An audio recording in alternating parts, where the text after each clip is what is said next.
안녕하십니까. 오늘은 치매에 대해서 이해를 좀 쉽게 할 수 있도록 전반적인 부분을 설명을 드리려고 합니다. 저는 시흥시 성모공감 정신건강의학과 의원의 대표원장으로 근무하고 있는 송민규라고 합니다. 과연 이렇게 생각하는 분들이 많죠. 나는 절대로 치매에 걸리지 않을 것이다. 근데 요즘은 인식이 많이 바뀌어서 그렇지만도 않은 것 같습니다. 과연 정말 걸리지 않을지 자세히 한번 살펴보도록 하겠습니다. 실제 가장 최신의 데이터를 알려주고 있는 중앙치매센터의 데이터를 제가 잠시 안내해 드리겠습니다. 보통 65세 이상을 우리가 노인이라고 정의를 하고 있는데요. 이 노인 인구의 과연 몇 퍼센트 정도가 치매를 앓고 있을지 살펴보면은 굉장히 놀랄 만한 결과를 볼 수 있습니다. 요 밑에 65세 이상 그 전국의 추정 치매 유병률은 10.3%로 굉장히 많이 차지하고 있습니다. 그리고 어, 경제적인 부담도 굉장히 크죠. 그 총 진료비가 1년에 2조 원이 넘고 있고, 그리고 노인 장기 요양 급여 비용, 진료비뿐 아니라 이제 치매 환자분을 위해서 나라에서 이제 그 요양보호사라든가 요양원이라든가 이런 의료 외적인 부분을 모두 합한 이런 비용까지 하면은 어마어마합니다. 그래서 좀 더 자세히 보면은 여기 재밌는 게 이제 남녀 구성 비율이 여자가 훨씬 많습니다. 실제 치매가 좀 여자가 많은 경향도 있고 여성분의 수명이 남성보다 실제 좀 높다는 점도 우리가 감안은 해야 할 것으로 생각됩니다. 확실히 이제 연령이 높아질수록 많아지는 경향을 보이고 있고 이는 뒤에서 좀 자세히 말씀드릴 거고요. 그리고 유형별로 보면은 알츠하이머 치매가 굉장히 70% 이상을 차지하고 있습니다. 하지만 그 외의 치매도 간과할 수는 없습니다. 치매가 과연 얼마나 흔할까요? 잘 살펴보면은 60세 이전에는 거의 뭐 흔하지는 않지만 60세가 넘어가면은 나이가 증가함에 따라서 기하급수적으로 확률이 높아집니다. 지금 그 60에서 69세가 3명인데 여기서 이제 다섯 살을 기준으로 연령을 이렇게 나눈 결과를 보면 한 단위가 5년이 지날 때마다 확률이 점점 2배로 높아지고 있습니다. 그래서 85세가 넘어가면은 인구 100명 중에 40명. 근데 보통은 요즘에 평균 연령이 굉장히 높아졌기 때문에 어, 이렇게까지 많이 이제 연령이 높아져 있고 한 40명 정도라고 하면은 40%. 앞에서 이제 말씀드린 것처럼 내가 과연 치매에 걸리지 않을 확률은 60%밖에 안 되죠. 그리고 그 더 오래 살면 오래 살수록 치매에 걸릴 확률은 더 높아집니다. 그렇다면 우리가 치매라고 하는 것이 과연 무엇인지 조금 다들 많이 아시겠지만 자세히 살펴보도록 하겠습니다. 치매를 정의할 때는 인지기능이라는 것을 좀 알아야 합니다. 인지기능은 우리가 흔히 말하는 기억력뿐 아니라 언어 능력, 언어를 구사하는 거죠. 단어를 생각해내거나 말을 이렇게 만들어내거나 그리고 시공간을 파악하는 능력, 판단력, 그리고 또한 진압력이라는 것이 있는데 진압력은 사람, 장소, 그리고 시간에 대해서 우리가 얼마나 정확하게 알고 있느냐. 이런 것들을 이제 파악하는 전반적인 인지 기능이고 각각의 기능은 이렇게 뇌의 특정 부위와 관련이 있습니다. 이 인지 기능이 떨어지는 상태인데 인지 기능이 떨어진다고 다 치매는 아니고요. 일단 몇 가지 조건을 충족해야 합니다. 우선 후천적으로라는 말이 있는데요. 후천적으로라는 것은 그 정신 지체하고 혹은 이제 요즘에는 말이 바뀌어서 지적 장애라고도 하죠. 이 지적 장애와 구분을 하기 위한 것입니다. 그 일단 어느 정도까지는 인지가 발달한 사람에서 이제 그 이후에 다시 인지가 떨어졌을 때 우리가 치매라고 이야기를 합니다. 그럼 어떤 인지가 떨어지냐? 기억력, 진압력, 이런 언어 능력, 집중력 등의 증상이 하나 이상 떨어지고 그냥 떨어지기만 해서 되는 건 아니고 이로 인해서 일상생활에 현저한 어려움이 있다. 기본적인 생활이 잘 안 된다. 그런 이야기죠. 그래서 이러한 상태가 지속적일 때. 그럼 지속적이지 않을 때는 어떤 게 있냐면 우리가 일시적으로 그 수술을 한 후의 상태라든가 특히 입원하고 나서 퇴원한 직후 또 영양 상태가 너무 결핍될 때 일시적으로 이런 인지의 저하를 보일 수 있습니다. 특히 부모님이 갑자기 엉뚱한 이야기를 하신다든지 또는 야간에 잠을 잘 안 자고 그러면은 이제 자녀분들은 굉장히 놀라지요. 근데 이렇게 일시적으로 오는 거는 사실 치매라기보다는 선망이라는 상태일 가능성이 높습니다. 이런 선망 상태는 기저가 되는 영양 상태를 교정한다던가 뭔가 조금 컨디션이 회복되면은 다시 재빨리 회복이 될 수 있습니다. 하지만 이제 선망 후에 회복이 되더라도 예전처럼 완전히 회복은 되지 않고 약간 치매처럼 인지 저하가 진행되는 경우도 상당히 많기 때문에 선망이라고 해서 꼭 안심할 건 아니고 이런 치매 상태를 항상 의심하고 꾸준히 평가를 해야 합니다. 정말 환자분의 어떤 그 상태가 심할 때는 어, 그 전문의를 찾아서 의학적인 진료를 받아야 할 것으로 생각됩니다. 그러면 우리가 기억력 장애가 있으면 다 치매냐? 그런 것도 아닙니다. 그래서 어떤 기억력 감퇴에 대해서 조금 자세히 알아볼 필요가 있는데요. 음, 이렇게 환자분들이나 노인분들이 많이 이제 호소하시는 게 내가 부엌에 갔는데 뭐 하러 왔지? 이런 생각이 들거나 냉장고 문을 열고 내가 뭘 꺼내려고 했더라. 어떤 특정한 방에 안방에 갔는데 가보고 나니까 내가 여기 왜 왔지? 이런 적이 있다고 이야기를 하십니다. 그래서 치매가 의심된다 하시고 이제 병원을 찾아주시기도 하고요. 이런 증상이 있을 때 물론 치매 증상의 일부일 수도 있지만 이런 증상이 있다고 해서 다 치매라고 볼 수는 없습니다. 또한 알고 있는 것이지만 바로 단어가 잘 안 떠오른다. 뭐 자녀분들 이름이야 뭐 보통은 기억하지만 조금 뭐 동창의 이름이 잘 생각이 안 나거나 뭐 이웃의 이름 혹은 조카 이름이 잘 생각 안 나고 했던 말 또 하고 이런 단어가 뭔지 아는데 단어가 자꾸 생각이 안 난다. 사람 이름 특히 물건 이름 이런 게 생각이 안 나고 이런 경우들을 많이 호소합니다. 이거는 노화로 인한 기억력 감퇴일 수도 있고 또는 그 치매의 전조 증상일 수도 있기 때문에 요에 대해서 잘 좀 평가를 합니다. 그러면 과연 이런 그 기억력 감퇴를 호소할 때 어느 정도 이제 있고 어느 정도가 이제 치매 전 단계라고 우리가 부르는 경도 인지 장애인지 어, 알아볼 필요가 있습니다. 보면은 실제로 이런 기억력 저하를 호소하실 때 약 65%에서는 이제 노화 때문에 이제 기억력이 좀 떨어지는 건망증 상태이고요. 한 10%는 정말 치매고, 또한 이제 한 그 25%는 경도 인지 장애. 그래서 치매와 경도 인지 장애를 합하면 3분의 1로 건망증이 있을 때 3명 중에 한 분 같은 경우는 의학적인 진단 또는 도움이 필요한 상태라고 말씀을 드릴 수 있습니다. 그리고 아까도 말씀드렸다시피 치매의 원인은 대부분이 이제 현재는 알츠하이머 병, 우리가 그 알츠하이머 병이라고 불리는 그런 상태를 이야기합니다.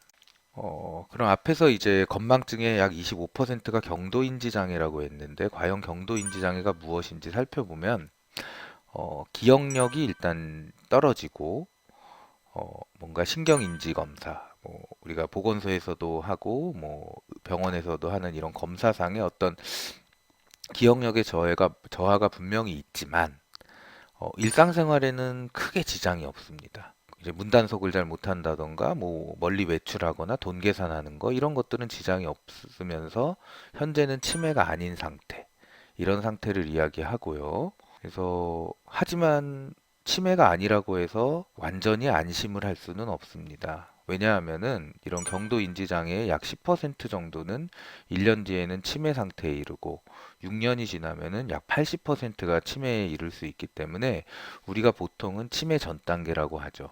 그래서 고혈압이나 당뇨 같은 경우도 우리가 전 단계라 그래서 굉장히 좀 그 경각심을 가지고 잘 관리를 하도록 이야기합니다. 왜냐하면은 일단 치매 상태에 이르면은 이게 치매 진단이었다가 정상이 될 수는 없습니다. 치매의 진행을 우리가 막거나 늦추는 거를 지금 전략으로 삼고 있고요. 하지만 이 경도 인지 장애 단계는 다행히 아직 치매의 문턱을 넘어서진 않았기 때문에 잘 관리하고 우리가 경각심을 갖고 한다면은, 물론 그렇게 하더라도 치매에 가는 어쩔 수 없는 경우도 있지만 상당수의 부분은 치매를 어느 정도 예방을 할 수 있습니다. 뒤에서 간단히 또 말씀을 드리도록 하겠습니다. 그래서 이런 경도 인지 장애는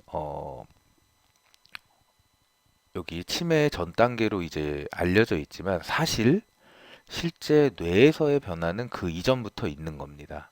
그래서 정상이거나 무증상기일 때도 약간 인지가 저하되어 있고, 이게 일상에서 티가 안 날 뿐이죠. 그런데 이제 살짝 티가 나기 시작하기 때문에 여기서 이제 치매로 가면은 더 알츠하이머병으로 이렇게 진행이 될 수 있고, 그냥 정상 노화로 진행이 될 수도 있습니다. 그래서 적극적으로 관리를 해야 치매 상태로 진행을 늦추고 악화를 예방할 수 있겠습니다. 어, 앞에서 이제 말씀드려서 이해가 쉽겠지만 좀 더 자세히 살펴보면 어, 치매라는 건 결국 다시 아기가 되는 병이죠.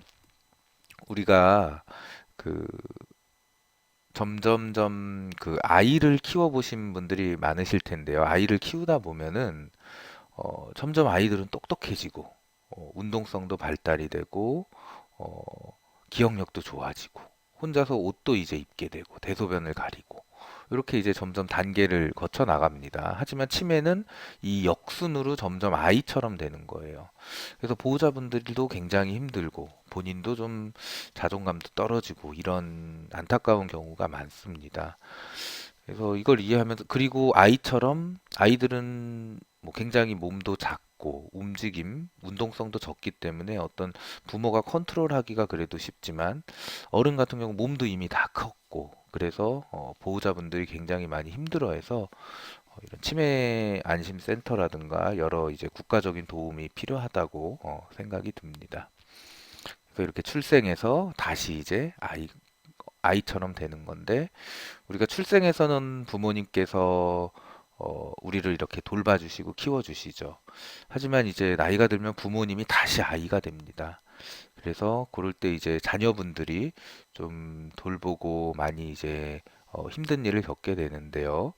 그리고 사실 출생해서 아이를 키울 때는 이게 발달한다는 것과 미래에 대해서 좀 어, 아이가 점점 나아진다 이런 게 있기 때문에 그래도 열심히 키우고 하는데, 이제 부모님 같은 경우는 어, 점점 이게 더 나아지진 않으니까 보호자분들도 정서적으로 지치기도 하고 많이 힘듭니다. 그렇기 때문에 어떤 치매 안심센터나 이런 데 전문적인 상담이나 도움을 받는 것이 필요하다고 생각이 듭니다. 치매의 원인 질환은 사실 앞에서 알츠하이머병을 말씀드렸지만 그 외에도 굉장히 많은 원인이 있습니다. 왜냐하면 앞에 말씀드렸다시피 인지가 떨어지는 거, 인지가 저하되고 판단력 떨어지는 건 모든 경우에 있을 수도 있죠. 대표적으로 머리 다치면은 그렇게 될 수 있고요. 그것이 두부 외상 이런 게 있죠. 뇌출혈. 그래서 뇌종양이나 뇌출혈 뭐 이런 상황에서도 치매가 많이 오고요.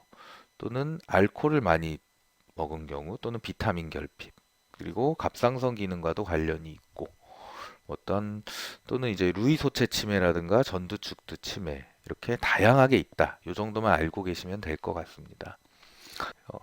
그런데 이렇게 다양한 것 중에서 일부는 치료가 가능한 것도 있습니다. 앞에서 제가 치매 문턱에 넘어서면 일단 다시 정상이 될 수 없다 했지만, 그거는 주로 비가역적 치매가 많기 때문에, 비가역이라는 거는 다시 돌아올 수 없는 거죠. 그래서 그런 치매가 많기 때문에 말씀을 드렸지만 일부에서는 치료가 가능한 경우도 있습니다. 대표적인 경우로 이제 어떤 그 뭔가 그 대사성 질환이라든가 어떤 미네랄이나 영양소의 결핍인 경우, 그리고 어떤 중독성, 그리고 또 혈관성 치매 같은 경우는 잘 기저질환이나 이런 영양 상태를 잘 회복시킨다면 어, 어느 정도 굉장히 좀 극적인 어떤 결과를 실제로 보이기도 합니다. 하지만 대부분의 치매는 완치는 힘들고 현재까지는 관리 차원에서 진행을 늦추거나 이제 최대한 늦추고 진행을 멈추게 하는 그런 전략을 취하게 됩니다.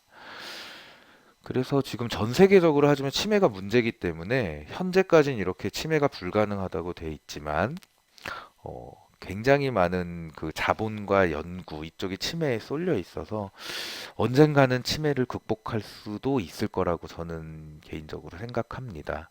그래서 그때까지 치매를 지금 겪고 계신 분들이 최대한 진행을 늦추면서 관리를 잘 한다면 치매를 어떤 완치시킬 수 있는 약이라든지 방법이 개발이 되면 그 혜택을 받을 수 있으면 좋을 것 같습니다. 치매의 일반적인 증상은 이제 아까 말씀드린 것처럼 인지 기능이 저하되는 것뿐 아니라 밑에 이제 비인지 기능 장애라고 써 있죠. 그래서 이거는 조금 중기 이상의 치매가 좀 진행됐을 때 많이 나타나는데 예를 들어 이제 피해망상 혹은 이제 과대망상, 신체망상 등의 내 몸에 뭐 무슨 일이 일어났다. 또는 기억을 이제 좀 기억이 잘 안 나기 때문에 어떤 내가 둔 물건을 누가 훔쳐갔다. 이런 도둑망상 같은 게 좀 많이 있습니다. 그리고 또 정서적으로도 굉장히 불안하고 우울해지고 또는 표정이 굉장히 좀 무표정해지는 경우도 많이 있고요. 그리고 감각적으로 헛것을 본다든가 엉뚱하게 이제 헛것을 듣는다든가 하는 경우도 심한 경우에 동반됩니다. 그리고 불안초조하거나 또는 이제 우리가 뇌의 일부 전두엽이라고 하는 그런 부분에 조금 손상까지 이제 이루어진다면 공격적이고 참을성 없고 또 혹은 이제 성적으로도 충동을 참지 못해서 좀 주변 간병인이라든가 다른 분들께 좀 곤란한 상황을 만드는 경우도 있습니다.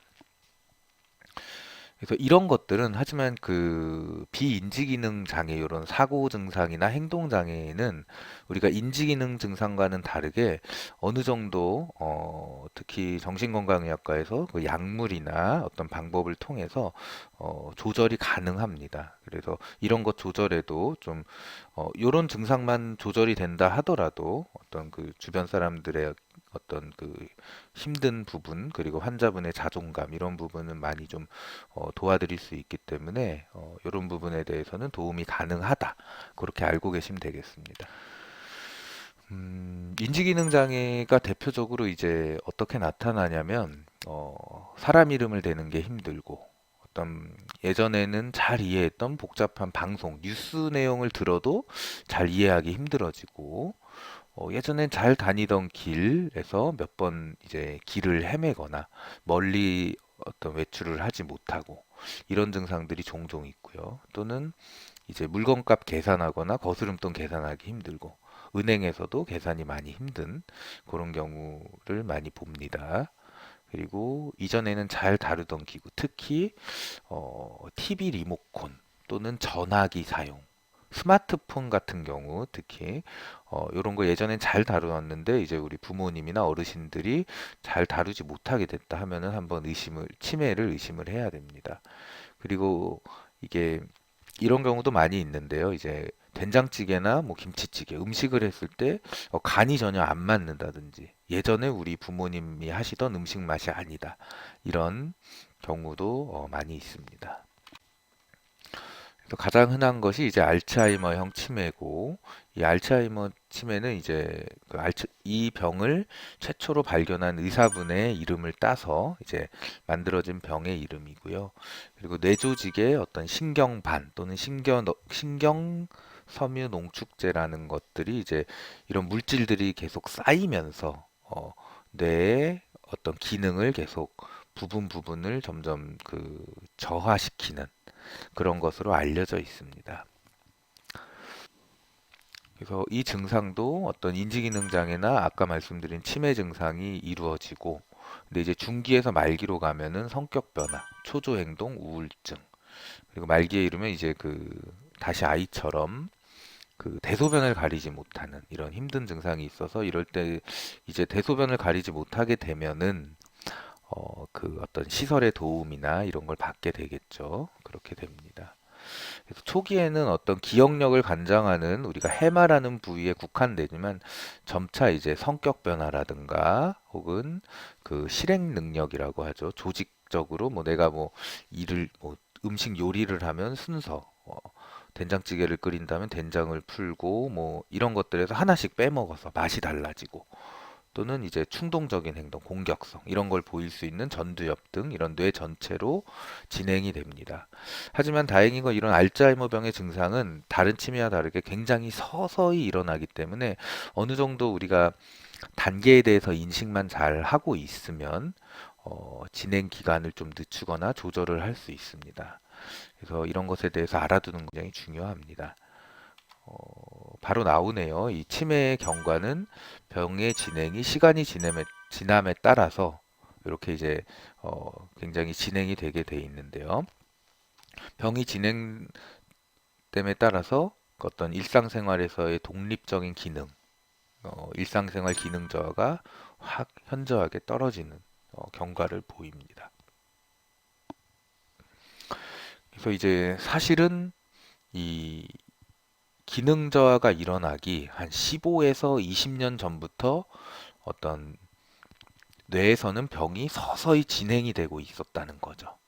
아까 말씀드린 그 알츠하이머의 어떤 그 물질들, 이제 신경섬유라고 하는 신경섬유반, 그런 것이 점점 쌓이고 있었던 겁니다.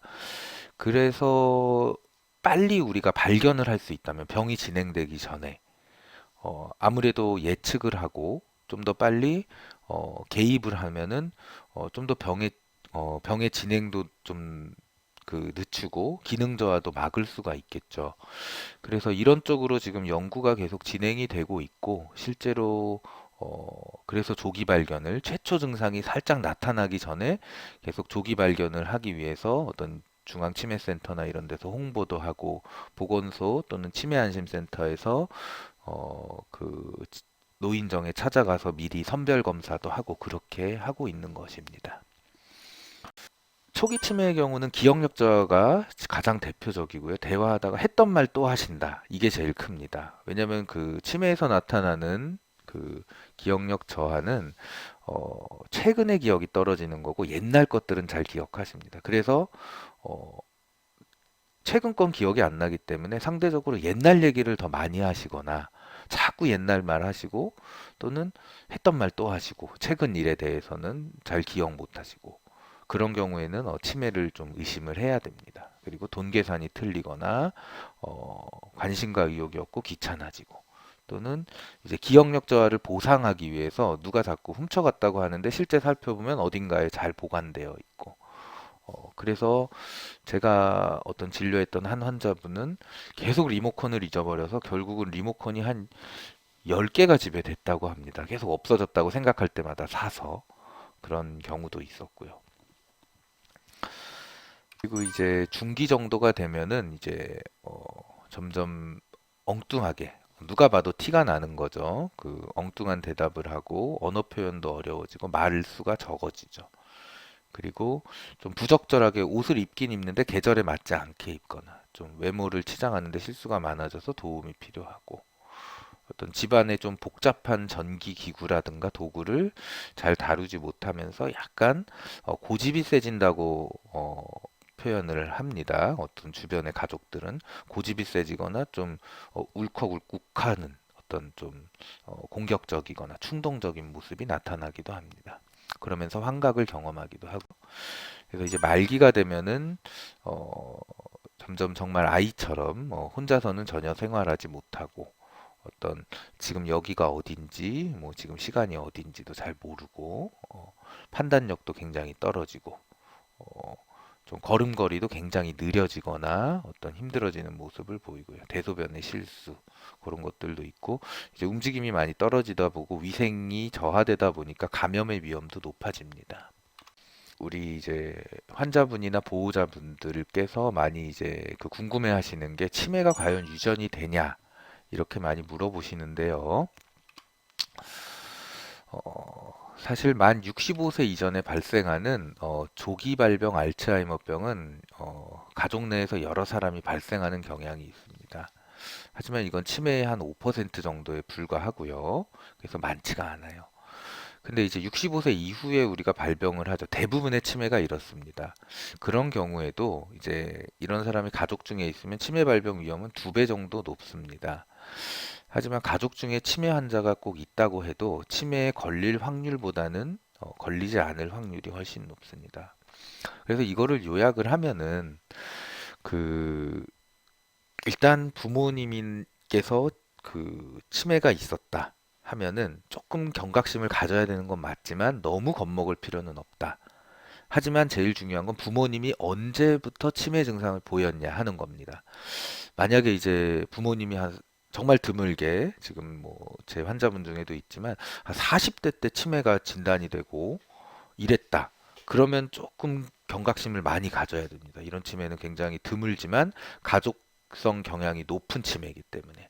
하지만 보통의 이제 노인분들이 겪는 것처럼 65세 이후에 우리 어머니 부모님께서 점점점 좀 이제 기억이 떨어지면서 치매에 걸리셨다 하면은 물론 당연히 조심하고 조기 발견에 노력은 해야겠지만 그렇게까지 뭐 겁먹으실 필요는 없다고 말씀드릴 수 있겠습니다. 중요한 건 가족 중에서 좀 이른 나이에 치매에 걸린 사람이 있다 하면은 정말 좀 조심하고 검사를 자주 받아보는 게 좋다고 말씀드릴 수 있겠습니다. 그리고 또 하나가 이제 우울증하고 치매가 관련이 있나 이렇게 여쭤보시는 분들이 많고요. 실제로 치매 증상인 것 같다 해서 이제 병원에 오신 분 중에 우울증으로 진단되는 분도 많이 있고 우울증인 것 같다고 이제 오신 분 중에 자세히 이제 검사를 해보고 살펴보면 치매인 경우도 많이 있습니다. 굉장히 연관성이 있는 것으로 알려져 있는데요. 일단은 우울증만 있고 치매가 아닌 경우에도 치매처럼 보일 수 있어요. 그 마치 이럴 때는 치매처럼 그 인지적인, 지적인 기능이 좀 떨어져 보이고, 그리고 불안, 신체 증상, 집중력 장애가 흔히 동반돼요. 그러니까 기억력 저하만 있는 게 아니라 다른 동반되는 증상들이 이렇게 있는 거죠. 그리고 이런 경우에는 우울증, 그러니까 기분 증상이 좀 좋아지면 이런 그 건망증도 좋아져서 기억력이 너무 좋아졌다, 머리가 맑아졌다 이렇게 말씀을 하십니다. 그리고 이제 치매 초기에도 사실 우울증이 흔히 동반이 됩니다. 그래서 초기에 감별을 하고 적극적인 치료가 필요합니다. 그리고 또 중요한 게 젊어서 혹은 이제 뭐 40대 이후에 혹은 이제 우울증이 있을 때 치료를 하지 않고 놔두면 계속 놓아두면 이게 치매의 위험 요인이 될 수가 있습니다. 그래서 이제 우울증에 대해서 철저하게 치료가 필요합니다. 굉장히 요즘에는 이쪽에 대한 연구가 많이 돼 있는데요. 실제 우울증이 있는 분들이 치료를 받았을 때와 안 받았을 때 나중에 치매에 걸리는 확률이 굉장히 큰 차이가 납니다.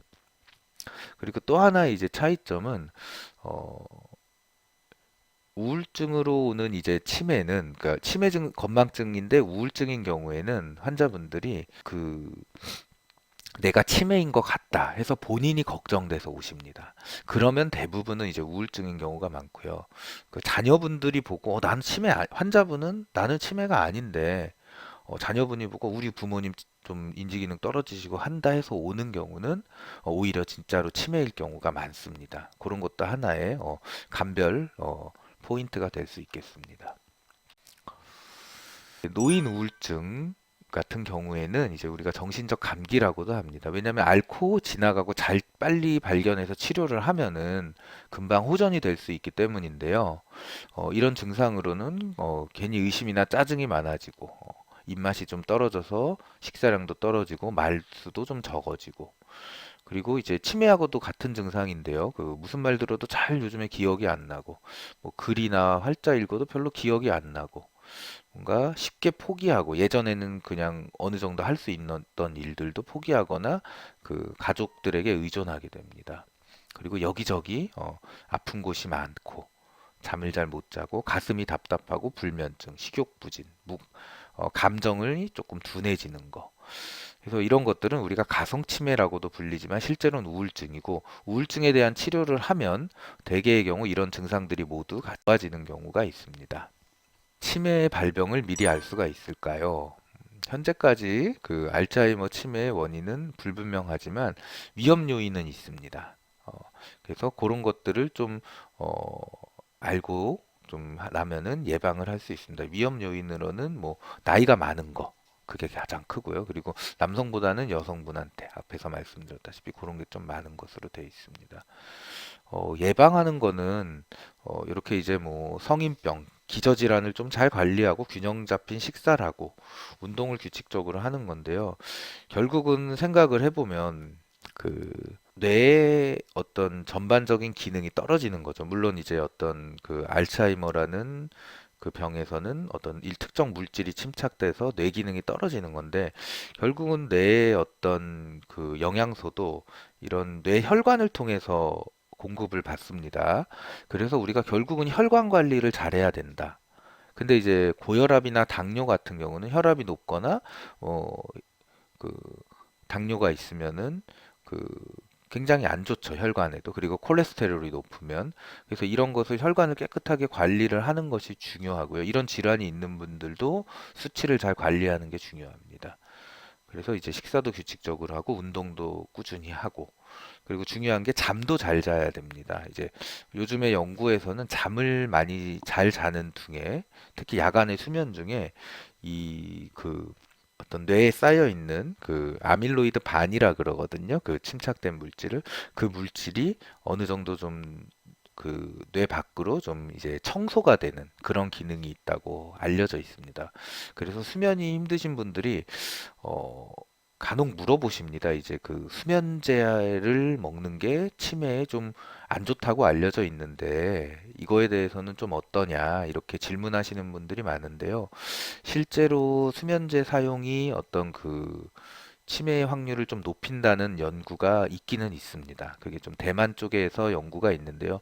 아직 그게 확실한 건 아니고 일부의 국가에서 일부 이제 그런 주장이 있고 또 그 연구 결과의 해석에 있어서 좀 논란이 있는 것이 수면제를 드실 분들이 실제로 좀 불면이 있고 치매에 걸릴 확률이 더 높았을 수도 있기 때문에 그게 과연 수면제를 먹은 거, 그 약 때문에 치매의 확률을 높였느냐에 대해서는 다시 한번 생각해 볼 필요가 있습니다.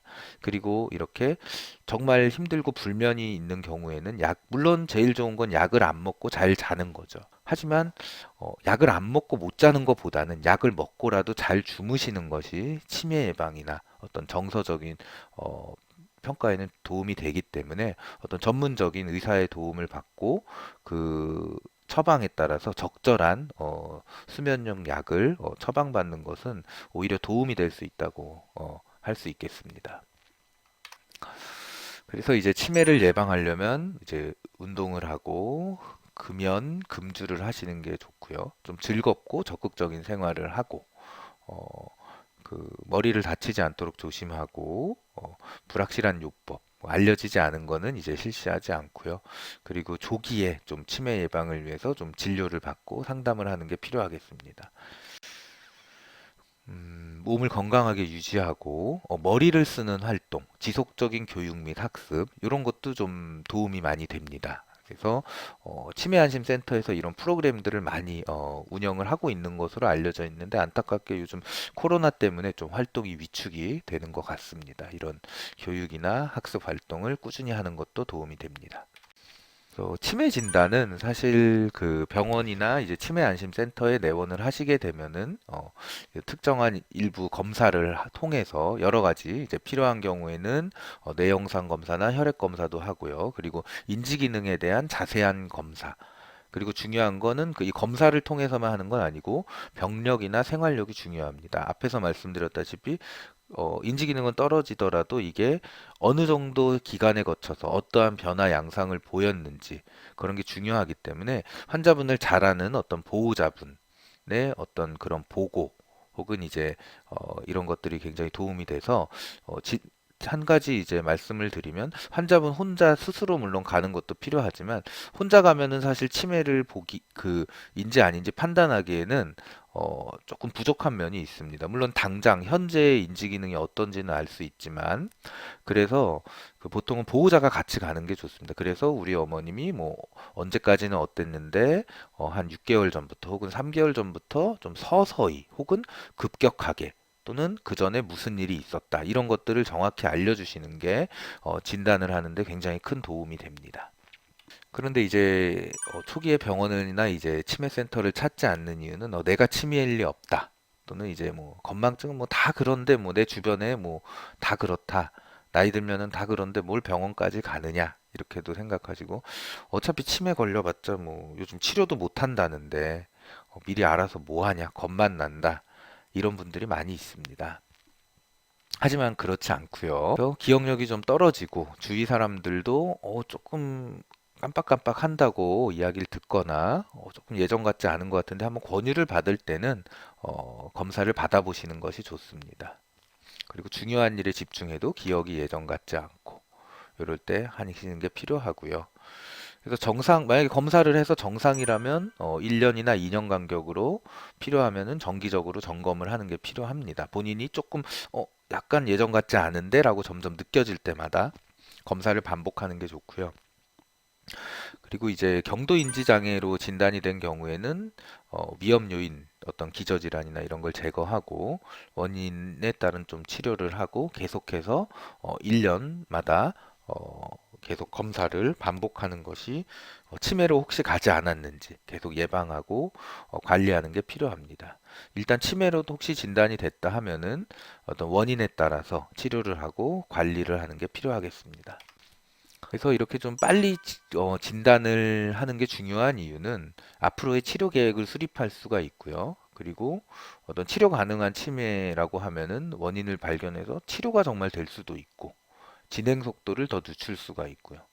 그리고 환자분이 좀 시간을 벌면서 좀 준비할 시간이 좀 생길 수가 있겠죠, 앞으로. 그리고 이건 좀 현실적인 이야기인데요. 굉장히 뭐 어떤 재산 정리라든가 뭐 이런 것들에 대해서 좀 중요한 문제를 내가 좀 정리하고 처리할 시간적인 여유가 생길 수 있겠습니다. 한 10에서 30% 정도는 이제 치매가 치유가 가능하고요. 그래서 이런 그 원인이 되는 문제를 좀 해결하는 게 필요하고요. 그리고 치매 증상의 지속 기간이 짧을수록 어떤 장애의 정도가 약할수록 치유 가능성이 높기 때문에 역시 그 조기에 진단을 하고 평가를 하는 게 중요하다고 했습니다. 그래서 최선의 제 대책은 그 조기에 발견을 하는 거죠. 뇌세포가 일단 손상되면 현재의 기술로는 완전히 재생되는 건 불가능합니다.